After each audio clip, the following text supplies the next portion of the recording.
ആരിപ്പ ശല്യം പ്രാന്ത് ഉണ്ടാവടാ. ഓനിടയ്ക്ക് എന്തായാലും ഉണ്ടാവും. ബാക്കി ദിവസം വെള്ളടിക്കാനെന്നാ പ്രശ്നമില്ല. 1-ാം തീയതി വെള്ളടിക്കാനായിട്ട് ഷോ എനക്കും.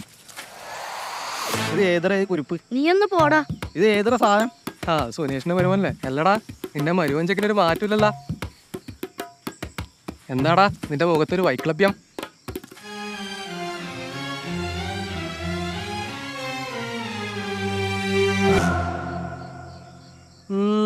നീ ഇപ്പൊ ഉപ്പ് സോഡയിൽ അടിയല്ലേ? കൊള്ളാം. എങ്ങനെയുണ്ട്?